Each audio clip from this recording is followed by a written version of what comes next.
for North and Central Europe at SE Advisory Services, and I have the privilege of moderating today's discussion. Over the next hour, we'll look at how energy leaders are navigating rising volatility and structurally driven costs, but more importantly, how you should prepare and what practical actions you can take to build resilience into your energy strategy. So looking at our agenda for today, our goal today is simple: to move beyond describing the problem, but also harness you with some solutions and key takeaways. We'll walk you through 3 different lenses. First of all, commodity risk and why traditional hedging alone is no longer enough. We'll have a look at non-commodity costs, the structural charges that many organizations struggle to control. And last but not least, we'll zoom in onto demand side and structural levers where companies can actively reduce exposure and create value. And we'll then bring these pieces together in a panel discussion, followed by clear takeaways and some time for Q&A.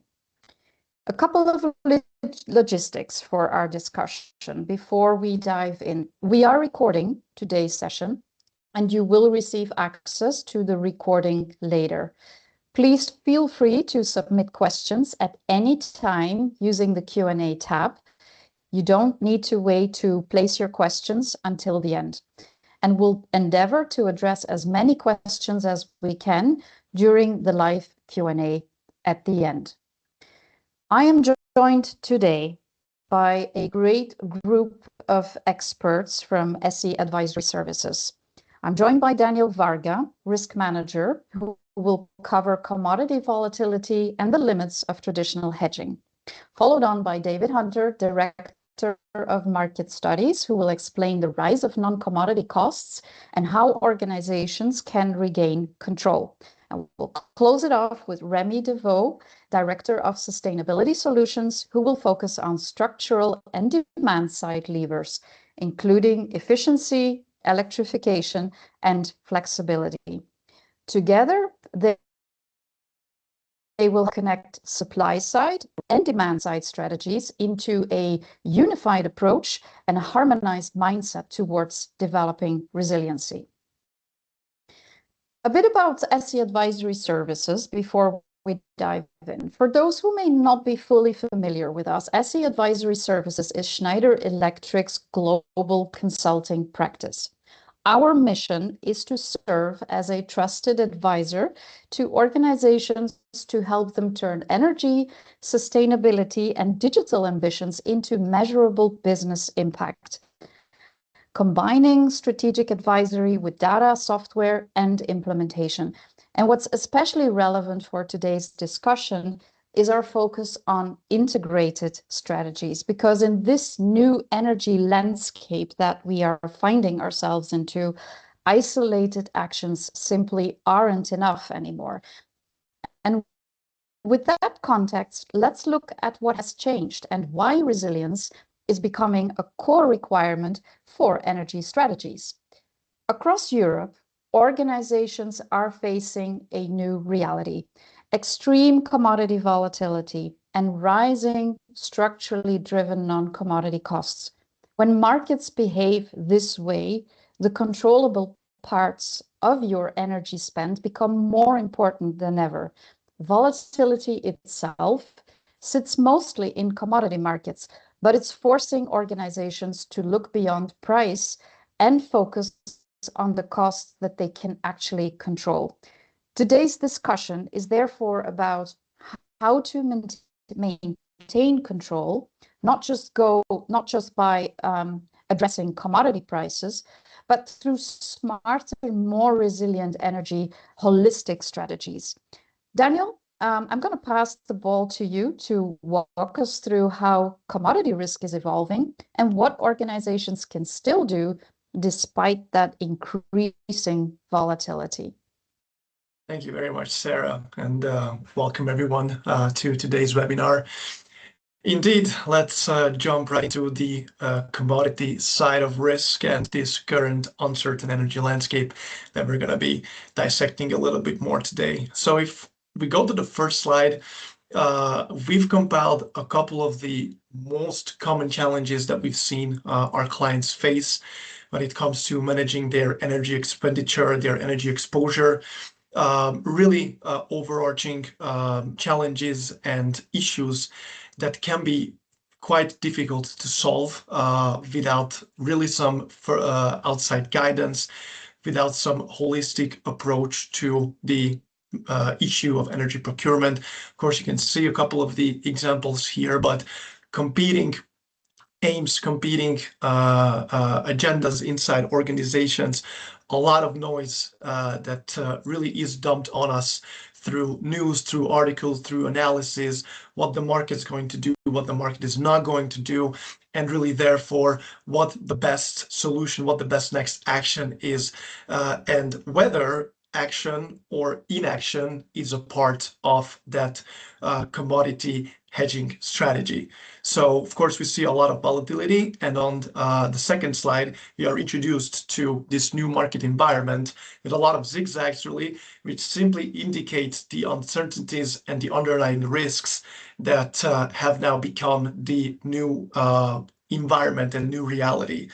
And really it's very difficult to come up with the well, really a silver bullet solution in these circumstances as to, okay, what is the best point in time to enter the market, whether it makes sense to not act and stay out of the market. A lot of twists and turns, and mostly coming from geopolitics, mostly coming from sentiment on the wholesale commodity market side. So this is really the evolution between 2024 and 2025, but of course 2026 has continued in a similar manner. So if we actually in terms of course we see a wide range of prices in natural gas markets since 2024, despite oil, for instance, trading relatively low values. Therefore, volatility and price spread has become much greater than historical ranges. Of course, we don't have here the pre-2022, 2020 levels. This is definitely a new landscape there. So this is the new reality everyone has to get accustomed to. And the next slide zooms in a bit more on the European energy complex with a couple statistics really in terms of what we're seeing across the market. What we can see on the left-hand side is the Dutch tidal transfer facility month ahead price evolution, so forward pricing and day-over-day price change. Of course, TTF is the main wholesale natural gas trading hub in Europe, located in the Netherlands. So gas markets really continue to be highly volatile, driven mostly by geopolitical and supply concerns. And of course, as long as gas is volatile, everything else will remain volatile, as gas is set to remain as the marginal generation fuel in European energy generation mixes. And day-over-day price moves and changes continue to be highly changeable. So just a couple of statistics there in terms of out of really the trading days that we can see depicted on the market from the beginning of 2025, we are seeing more than or around 30% of the days where the markets move by more than €1, and more than half of the days when it's been more than 0.5. So again, compared to historical averages, outside and exceeding levels of volatility, also represented by the 20-day volatility that we internally follow, which is a metric that depicts the past 20 days price movement forecast over the next 20 days with a 90% confidence, really for us to be able to understand and identify trends rather than just outsized one-off moves and then tail risks in the market. So for instance, of course, a little bit of an interesting factoid there. If you start the chart there, we can see that in the beginning of 2025, we were almost at the same price levels that we are on the back of a real geopolitical issue in the Middle East with the US-Iran conflict going on. But if we go back in time, at that point, it really wasn't about a real conflict going on. It was about the fears around sentiment, fears around what might be happening potentially on the back of political risks, geopolitical risks. If you might remember the tariffs that were announced by the US administration. So, of course, we still have the traditional fundamental factors coming into play, but everything has become much more sentiment driven. And in these situations, it's really difficult to really cut through that noise. And for instance, if we look at Q4 2025, where we saw prices at their multi-year lows, it's definitely a different situation and picture to be entering into the market or to be waiting more and not hedging than, for instance, in the current environment where we're seeing TTF prices being again higher than 40 euro per megawatt hour. So conflicting and changing business goals and business appetite to risk is really dependent on where we are in a market environment. If we are in a low price environment, or if we are seeing really no potential end to upside risks. So in terms of how we can support our clients, that's depicted on the next slide, we brought a couple of the most important tools that we have at our disposal. So no matter what the goal is, our team is really there in position to put our client in the most efficient, direct route through three fundamental stops that are depicted here. So designing that strategy when it comes to energy procurement by facilitating risk profile assessment and enabling strategy discovery with key stakeholders across the organization for both the individuals and the enterprise as a whole, because it's really important to get a holistic view as to that approach to price risk. And in order to do that, we of course have to know the markets and provide the knowledge and expertise about these that are important to you. We have experts focused on the geographies where these facilities are located, and our analysis is targeted for this regional scope. We analyze macro commodity market fundamentals, we forecast commodity prices and leverage regional and local market expertise with the aim of leading our clients to informed decision-making in such a high uncertainty environment. Finally, most importantly, we do execute the strategy.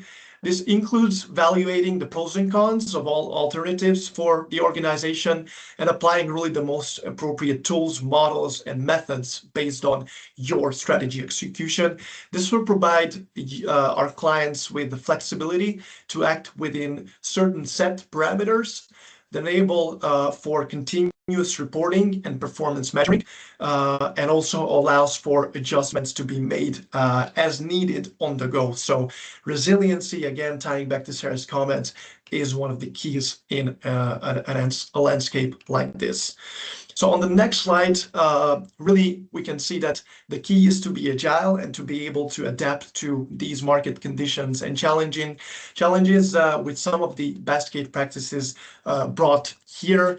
Volume forecast certainty, so usage expectations and being on top of that has really become key to reduce supplier margin, to reduce exposure to tolerance breaches, for instance, within supply agreements, adapting and notifying suppliers as business plans change, and to ensure costs can be better predicted and forecast is really part of this equation.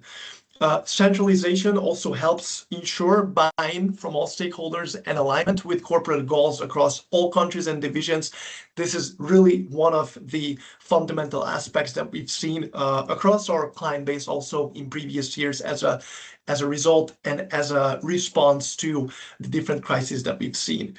And finally, digital reporting to identify and visualize opportunities within the market has also become key. So just a couple of examples: shifting production, load management, securing favorable pricing when available, or measuring performance to assess any changes to an ongoing strategy are really key. So let me wrap up with how we suggest thinking about actions on the last slide. So the detailed bullets are on the slide. The overarching message is that in this high volatility environment, companies are rewarded that take a proactive approach as opposed to firefighting. So the value really comes from identifying what sort of exposure actually matter in terms of the risk when it comes to energy commodities. Second of all, in this market, risk management is really about scenario durability, not being able to be precise. So the question about all of this is not about what do we think prices will be in 3 months. It's more about if the current risk premium persists for several quarters, for instance, where does that break our margin assumptions and where does it not? And some of the quick wins on the line that deliver. It's really about being disciplined about this energy procurement program. So the objective today is hopefully to have given you a bit more clarity where the real pressures sit, which ones matter to you, and where the opportunities are to reduce volatility and strengthen resilience. And then these outcomes that are the insights that can be pursued on the way. Thank you very much. And back to you, Sarah. Thank you, Daniel. Thank you. Yeah, I think for me, one key insight there is that even with strong procurement strategies, commodity price hedging only covers a part of the story, of the dilemma that organizations are faced with, because increasingly volatility and policy changes are flowing directly also into non-commodity charges, which brings us to our next presenter, David Hunter. David, can you explain what's driving the rise in non-commodity costs and where companies can still regain control? Yeah, thanks very much, Sarah. I hope I can do that. Good to be with you all today. Thanks for the opportunity to explain a little bit more about the challenges presented.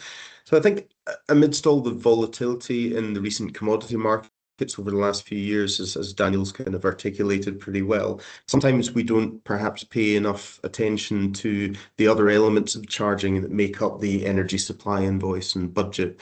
We call them non-commodity costs. Essentially, that's the cost of getting the energy from where it's produced to where it's consumed. That's grid and transportation costs. And then taxation levies and other policy costs that are attached to the energy system. And these are regulated monopoly charges across different countries, and they're passed through to the end user on invoices ultimately. In the next few minutes, I'm going to talk a little bit about the long-term drivers, trends in the space, the associated impact on cost, the uncertainty of that, the challenges that are posed, and finally, hopefully positively, a look at the tools that we believe can be used to mitigate and control those costs on the supply side. So if we turn first of all to the trends and drivers over the last years, this is important in explaining how costs have evolved over time. I think firstly, Europe has taken very significant steps to diversify its energy portfolio, if you like, make it more secure and decarbonize the energy mix as well. For example, that's reducing reliance on imported fossil fuels such as gas from Russia, but also policy responses to things like the Fukushima nuclear disaster in Japan. That's led to significant investment in renewable energy production, which has been supported largely by significant subsidies met by the bill payer, but also very significant investment in grid infrastructure partly connected to that, to connect these new sources of supply with traditional sources of demand, and also to support electrification in industry and the transportation system. At the same time, the intermittency of those renewables, the wind doesn't blow, the sun doesn't always shine, has created a need for backup generation capacity, balancing services on grids, and also the development of energy storage and so on. And all of course, of that comes at a cost. Political change, a very key example being that in the US over the last few years, can also exert pretty significant uncertainty in terms of policy and costs, sometimes at short notice without warning, and that can have unpredictable results. And then finally, when the energy price crisis hit Europe in 2022, several countries responded with regulated charge reductions or discounts or tax suspensions, and commodity subsidies as well, with significant kind of charge volatility and unpredictability as a result. Coming out of the crisis, government budgets were under some stress, and I think together with the unwinding of that short-term support, many policy costs and tax charges have risen significantly, and that really kind of takes us on to looking at more of the cost impact on the on these charges on the next slide. What is the impact on end users? So we can see some examples here. I think firstly, and perhaps most starkly, the UK is maybe the clearest example of a long-term trend of these non-commodity costs kind of increasing significantly, not only in absolute cost terms, but also as a proportion of the invoice, as you see before you. The UK supplier NBS projected that by 2031, grid investments in particular are going to bring the business energy electricity invoice to a situation where less than a quarter of that total cost is the commodity itself, with the rest being non-commodity costs. Across the EU's largest economies, according to our own data, both in terms of price and cost evolution and forward-looking forecasts, non-commodity costs for large industrial electricity consumers, as you can see, will have increased by 57% from the coming out of the energy price crisis in 2022 out to 2028. And in the middle chart, you can see a key part of that is in the unwinding of tax and policy cost discounts as commodity markets calmed somewhat coming out of the crisis. So next, we're going to look at a particular example of policy unpredictability and also direction of travel when we look at power to gas on the next slide. Here, we can see that decarbonisation and electrification policies are kind of also seen in the pivot of taxation and levies from electricity towards gas. And there are two examples. Firstly, on the left, the UK climate change levy gives an example of a clear policy path to equalise the electricity and gas unit rates on this levy over a defined period to more heavily charge the fossil fuel and the more kind of polluting fuel. And then once that equalisation was complete, you can also observe some indexation ongoing in both rates of charge.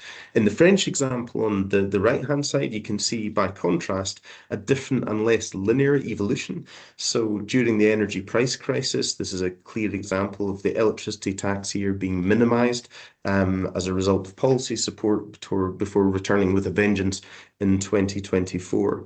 And over the last couple of years, although the direction of travel by the end of the period is that gas tax is a lot closer to the level of electricity tax on an energy basis, there has been some kind of some uncoupling over the last couple of years, so maybe a less clear policy trend.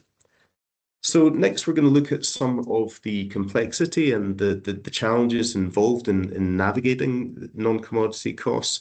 Different types of complexity. I think the growth of non-commodity costs, it sets challenges in terms of geographical complexity, whether that's represented by trying to keep up with just so many national and regional regulatory and legislative regimes, and languages as well, but also an example in Germany where the grid system itself on electricity is hyper-local with over 900 grid operators. And so the complexity just by sheer number of tariffs and so on is also clear. Another way to think about that complexity is, in terms of the schemes, the available opportunities for relief, for support and rebates. The process and eligibility criteria can be dynamic, evolving, and can be complex to start off with and difficult to really understand. Increasingly, at the same time, we're also seeing access to such schemes coming with more strings attached, partly driven by EU legislation, for example, around environmental standards or the requirement for energy efficiency to continue to qualify. And then finally, buyers increasingly have to be aware of getting out of silos and understanding the unintended interactions between those different kind of domains and different initiatives. One example being the potential impact of demand-side measures on the eligibility for an energy-intensive policy support. And then if we look forward to wrap up on the the toolbox, if you like, on the supply side to control and mitigate these non-commodity cost increase. What is the best practice? Really, there are four key pillars as we see them. First of all, validating and recalculating the energy supplier charges and energy invoices. That's a crucial step to make sure that invoices are accurate and as expected. Secondly, it's really important to keep updated on regular policy, legislation, tariff evolutions across Europe, which are complex and high by volume. It's critical to understand compliance requirements, upcoming changes, and also opportunities. Thirdly, with policy uncertainty, rate changes, and a constantly changing consumption at portfolio level, a really robust strategy needs robust governance around budgets, forecasts, and reforecasts as well to dynamically stay on top of the impact, recognizing that change can come at any time without warning. Finally, diving into a company's own portfolio level information, it's important to have that deep dive forensic review that challenges the underlying assumptions behind the invoices and costs. Really, that's aimed at identifying structural opportunities to cut costs, whether on the grid and network side or whether on the policy costs and taxation side, that can permanently reduce the structural status quo, cost base, and potentially create budget for other energy program initiatives like data, efficiency, or sustainability measures as well. So these are the pillars of an effective strategy. Thanks again for your time over the last few minutes, and now back to Sarah for next steps. Thank you, David. Thank you so much. So yeah, that kind of wraps up our tools that we have in the toolbox on how to address cost and develop resiliency before the meter on the supply side of the equation. But we've also heard that how energy is consumed and what's happening behind the meter on the demand side of energy now plays a bigger role than ever. And that's where demand side and structural levers also come in. So Remy, I'm going to toss the ball over to you to walk us through how efficiency, electrification, and flexibility and on-site generation can help organizations actively manage and mitigate unhedgeable exposure. Thanks, Sam. So I will now talk about demand-side invoice optimization levers. These levers are becoming increasingly relevant and powerful in today's European energy context. So traditionally, companies separate energy procurement managed by energy buyers and energy demand managed by operations teams. However, to truly perform, both must be addressed together. So buying energy without understanding what happens behind the meter means missing key opportunities to reduce cost and manage risks. If you go to the next slide, so we'll see that through a few concrete examples, I will illustrate how better control of energy demand and activation of local levers can directly create value for energy procurement teams. So when it comes to demand-side energy management, there are both long-term structural levers and short-term dynamic optimization levers. Among the short-term levers that are easy to implement and fast to implement, we find load curve analysis. So that would be the example one. Peak power reduction, the example number 3 that we will discuss just after, but also reducing baseload consumption outside operating hours. That's the example number 2. However, more structural levers also exist, and it includes electrification, on-site renewable energy production, energy storage, and coordinated control within a microgrid system. And that's the example number 4 that we will explore together. If you flip to the next slide. So the first example is to take a closer look at how your sites actually consume energy using 10-minute data coming from main meters. In Europe, many utility vendors can provide direct access to this data coming from the main meters. It's fast and cheap. And with this data, one thing you can do is to analyze the impact of key influencing factors, such as production volumes or external temperatures, on the energy consumptions of your sites. You can build an energy baseline. It's what you see in the chart on the right. It's an electrical consumption baseline based on external temperature during opening hours. And we observe here a pretty strong correlation between energy consumption and external temperature. So based on this information, you can accurately forecast the site's annual consumption and then understand any budget deviations which are due to volumes effect. If you go to the second example, so now it's an example that focuses on peak power management. So in Europe, managing high power peaks is becoming increasingly costly for grid operators. In countries such as Germany, Switzerland, or Belgium, the highest power peak of the year is often used as a basis for charging companies. So which means that if over the course of the year, there is even a single moment when your site consumes a very high level of power, you are significantly impacted on your energy bill for the entire year. So we are currently working with an industrial site in Germany that experiences very high heat demand at certain times during winter, supplied by a local district heating network. This peaks accounts for almost half of the site's annual energy bill related to heat. However, by closely monitoring consumption throughout the year, using a building management system to better distribute loads and avoid peaks, or by implementing measures such as staggered motor startups to avoid that the motors start at the same time, you can definitely save energy and reduce this peak shaving. Example number 3, if you flip to the next slide. So it's a third example that comes from a logistics site in France where consumption remained high even during closure periods. So this is typically an information that you cannot get simply with monthly invoices. It requires more granular data, so the 10-minute data coming from the main methods I mentioned before.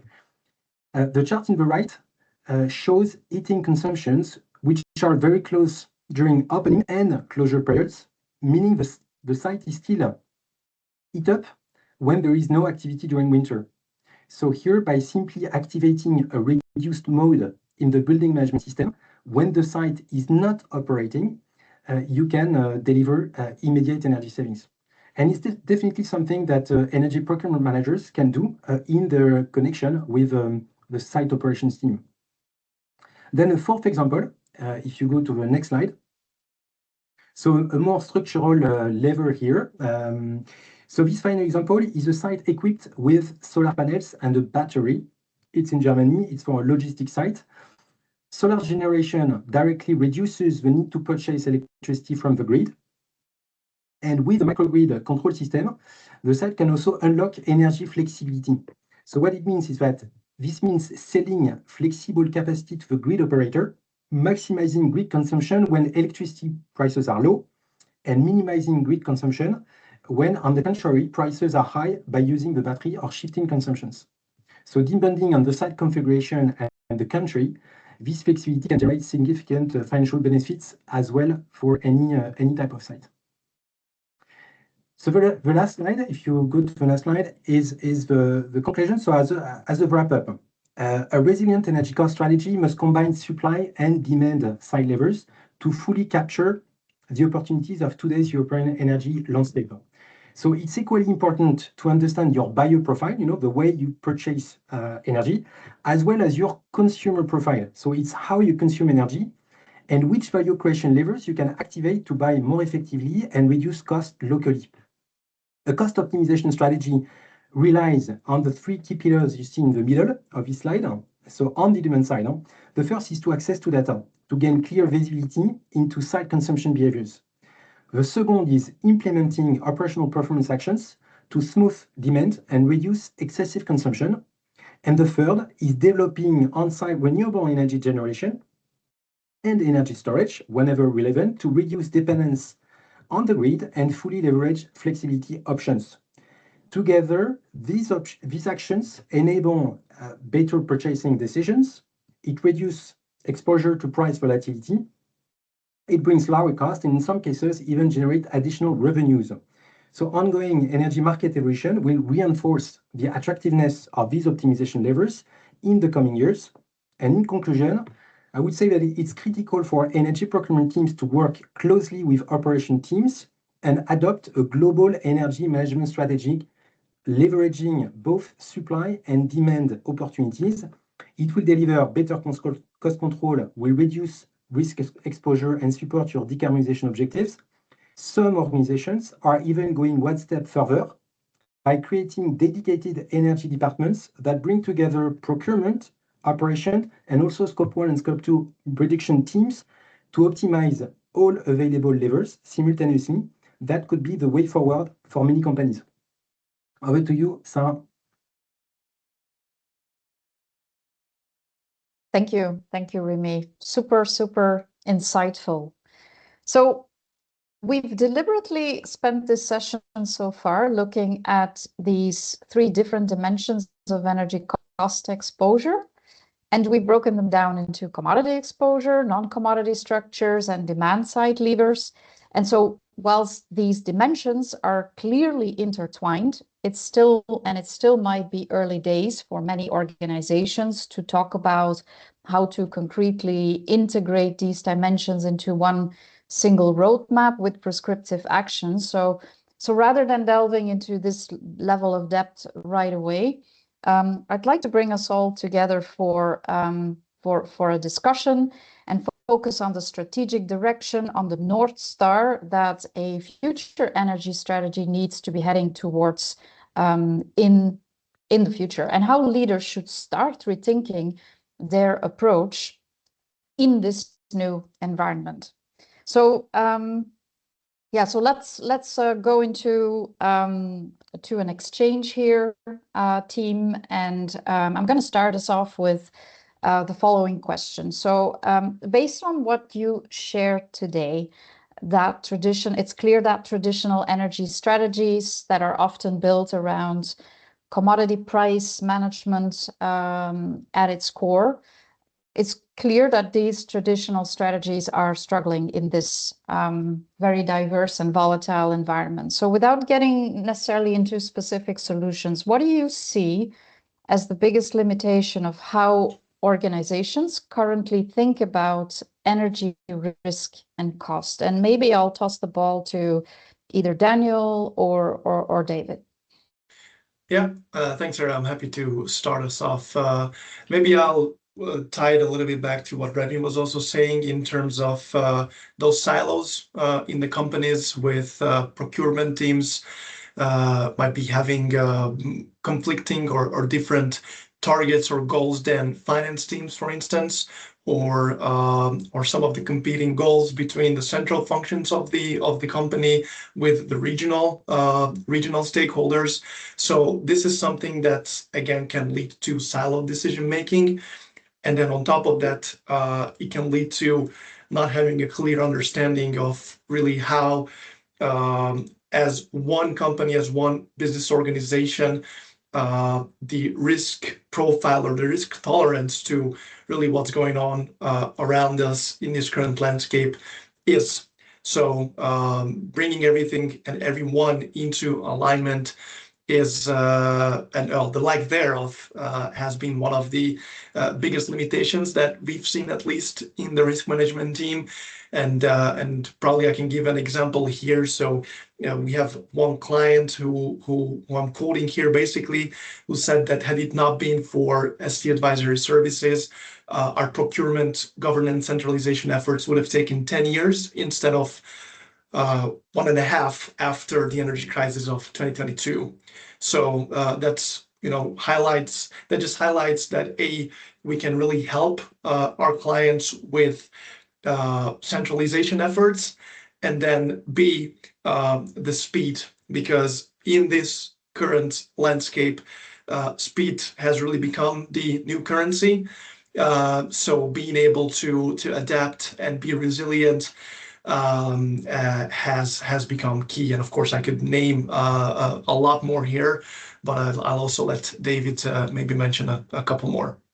Yeah, thanks, Daniel. I think, on the non-commodity side, energy cost is kind of seen as mostly controllable through sourcing or procurement and so on, and maybe the rest of the invoice, which is growing in shares, more seen as structural and fixed or unavoidable, rather than exposure to be understood, kind of managed and optimized. I would give a couple of examples of what I would see is kind of like best practice or positives here. So, you know, we had a business that had looked at an energy relief in a particular jurisdiction, you know, quite a few years ago, and it was found that they weren't eligible. They didn't meet the criteria, and then it kind of sat in the box. Whereas you know, we continued to come back to that, you know, on a regular, say, annual basis or whatever, because the determinants, the eligibility criteria are all moving in sometimes different directions from year to year. They're dynamic, not fixed. And eventually, after about 5 years, you know, we were able to demonstrate to that customer that they were now eligible where they hadn't been in the past. So that underlines kind of regular ongoing reviews and the benefits of that. And I think more generally, when we look at the real detail of the non-commodity costs, it can come down to quite a lot of detail. You know, something seen on the energy invoice can be a breadcrumb to follow to possible opportunities that may or may not you know, end up being viable. Sometimes it's the ancillary data that goes with that. Remy talked about the interval meter data. It can be, you know, grid information, financial information, process information that in itself, beneath the invoice level, actually is even just the breadcrumb to go and dive further to investigate. And I think like real kind of subject matter experts are, if you like, geeky in a way, in that they are interested by the breadcrumb and motivated and really kind of passionate about following the detail all the way to what can sometimes some of the biggest results that you can get in structural cost savings can come from something that was very deep below the invoice or just didn't seem a big opportunity at all at the start. Thank you, David and Daniel, for sharing those additional insights. Perhaps if I pivot the discussion over to you, Remy. So we talked about volatility, structural charges, and then also in your part you touched on vehicles such as electrification, which can be accelerating and which are accelerating rather than easing. And in that context, positioning ourselves in the new energy landscape, how should leaders start to reimagine what a resilient energy portfolio can look like, even if we're not all ready to act on it as of yet? For me, Sarah, what is important is to activate both short-term levers and more structural long-term levers in order to have this resilient energy portfolio you mentioned. So short-term actions are those that are easy to implement to quickly reduce risks and costs. They include reacting to current market volatility, but also to control power peaks, you know, what I mentioned before, especially in countries where they are especially costly, and also is to capture short-term opportunities. It can be technological opportunities, it could be regulatory opportunities, but it's important to capture those opportunities. So these are the short-term levers. And then you have, you know, the long-term levers, which are the ones that support the company's strategic objectives and policies. And here I include, you know, on the demand side levers, the levers like, you know, decarbonization, digitization of the sites, the implementation of energy management systems such as ISO 50001, the modernization of the most energy intensive and carbon intensive sites, and structural actions like electrification. And that's really the combination of those two actions that will enable to be as resilient as possible in the current energy landscape. Okay, thank you. So what I take away from this discussion is that resilience is absolutely not about having all the answers today. And really what stands out for me, it's a mindset shift, first of all, because energy strategies that are designed for a stable commodity price driven world are going to be no longer future fit, and organizations that do start to integrate demand, commodities and non-commodities, that do start to really harness all tools into that one single holistic toolbox, that these are going to be the organizations that are building the flexibility they will need to act with confidence tomorrow. So bringing us back to our agenda, let's wrap up our discussion here and move us into some key takeaways before we open it up for Q&A. So to close out with some conclusions, I'd like to summarize just the key priorities that we've discussed today. Number one, organizations do need to work across 3 layers. I think we can all have a consensus and an agreement on that. They need to work on these 3 layers, ideally in parallel, to really maximize the synergies out of these 3. First of all, reassessing the unhedgeable exposure beyond commodity prices, strengthening the non-commodity controls by leveraging data, forecasting, and invoice validation, and also identifying the quick to midterm wins on the demand side through vehicles such as efficiency, flexibility, and on-site generation. Ultimately, it's going to be the organizations that move now, that start to look into all of these layers now and to develop strategies and have a clear execution plan ready. It's going to be those organizations that end up not just protecting costs, but they're also building the resilience for their operations and making them future fit. So with that, I'd like to conclude and move into the final section of our discussion here today. We'll now move into Q&A, and thank you to everyone who has already submitted some questions. And I do encourage the audience still here with us to place the additional questions that you have on your mind in the chat. I'd like to start us off with a first question from John about putting long-term PPAs in the toolbox.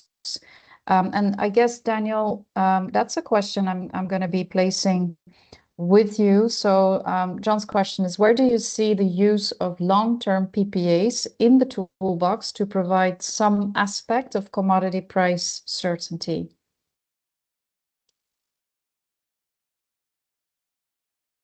Yeah, thanks, Sarah, and thanks for that question. It's definitely there, and what we're seeing is that also in our client pool, of course, big consumers going for this more price certain solution in terms of their energy procurement needs, really to be shielded from all that volatility that we've been talking about, that also I touched upon with those price charts. But it's also, I think, has to be considered in conjunction with really, well, this volatility again, because we can have certain price targets, or we can have a strike price for a PPA available in there in our minds, but next to it we also have to be accepting of the spot market volatility and how that might be really affecting the cash flow and the P&L of such a project, in terms of, okay, for instance, 2022, 2023, all of these PPAs were extremely favorable in terms of the price that they offered. But if we move back to Q4 2025, when TTF prices, for instance, were at around 25 euro per megawatt hour, and even power pricing for baseload for forwards was progressing the traditional levels. Of course, these strike prices, these PPA prices, weren't really as attractive anymore. So this has to be a long-term investment and a long-term decision, and really be excluded from the daily changes in the market. Because again, just 6 months ago, we were all thinking about a potential retreat and retracement towards more of the traditional price levels that we saw before 2022. And then, fast forward 6 months, we're once again back in this higher price environment. So I think it's really about having a clear vision there and sticking to it, And then maybe one more comment here, or one more point that I mentioned, that of course it's really a tool for large consumers that can have this at their disposal. But what we are seeing, and as part of our renewable and carbon advisory services, that some of these companies can come together as cohorts and really pool their own needs together to be signing up for PPA services. So it's really not necessarily just a theater for the big players. It's something that's of course getting more liberalized and more mature, and through that it can bring some of the smaller players into the picture. So that's maybe something I can share on this. Okay, thank you so much, Daniel. Another question, and this is one for David. I'm curious to know, why do non-commodity costs often catch organizations by surprise, even when procurement teams are confident about the energy procurement strategy? Why is it still that the devil can be in the detail, or some stones are not may not have been unturned? Yeah, a good question. I think, partly sometimes, these are hidden charges. As I kind of talked about earlier, some of the breadcrumbs to non-commodity savings can be kind of beneath the invoice and require kind of an additional depth of detail. I think another feature is definitely the uncertainty of policy impact, whether that be responses that we've seen in the last weeks to this year's energy challenges on the commodity side, and some policy responses to reduce the rate of some taxes and levies and so on. In that case, it's positive, but it can't necessarily be seen coming. And then, I think there's also structural complexity to this. If you have like a global or European or regional energy buyer or finance team, then just the pure volume of legislation, regulation, charging structures and so on is exceptionally challenging to keep on top of. And so commodity is not like necessarily fully homogenized across Europe, but it's the principles tend to follow the kind of similar rules, whereas when you're looking at the non-commodity side, then rules can have links to them from across different countries, but there's always a national interpretation, and there are always national and regional peculiarities as well. Thank you, David. Very clear. Going back to Daniel, question in the chat: as volatility becomes the norm, what methods, in your opinion, will successful energy retailers embrace or invest into to protect themselves and customers from unforeseeable events like the Iran-US crisis, which can't really be forecasted? These are unexpected market movements, which we'd love to have a crystal ball for, but unfortunately don't. So, what's your thoughts on that, Daniel? Absolutely. That crystal ball could be coming in real handy in these cases. So maybe not a method to begin with, but more of a mindset in terms of really being able to focus on optionality and flexibility, not perfect timing. And what I mean by this is, of course, everyone can have their own price targets as to what level they want to be hedging at, what level they want to be protecting themselves and really hedging their exposure. But with this level of uncertainty, it's really become not about these exact price levels, because you turn left and right and everyone will have their own TTF price forecast, for instance. But it's more about the acceptance of taking maybe some portion at this price level and then readjusting afterwards. So it's about that flexibility. It's about an optionality of, if prices approach a certain level, we are still comfortable with that. If prices do increase over a certain level, we are taking a different route maybe. So that's maybe more of a mindset. And what comes to my mind in terms of methods, it's of course really about investing in technologies, which of course is always an easy answer to say, but investing in technologies that make us all and make retailers, make markets just less dependent and less exposed to global market and global bottlenecks. Because of course, no one, even in January, was expecting that 20% of global LNG and crude supply would be stuck in the Gulf Coast. So on the back of that, really, it's going to be about how everyone and these market participants can reduce their dependence on global LNG dynamics, how markets as a whole can reduce their dependence on gas in their power generation mixes. So of course, if we look at the power grids, so that then brings into the picture the grid investments. So potentially, being in the forefront of those projects. Of course, we see all these congestions, but then how can really the conversation with policymakers evolve around this to better expedite these opportunities?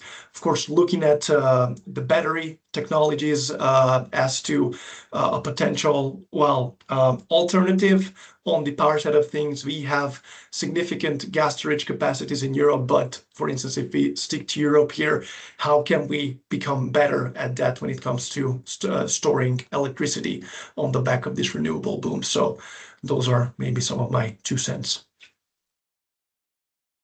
Thank you, Daniel.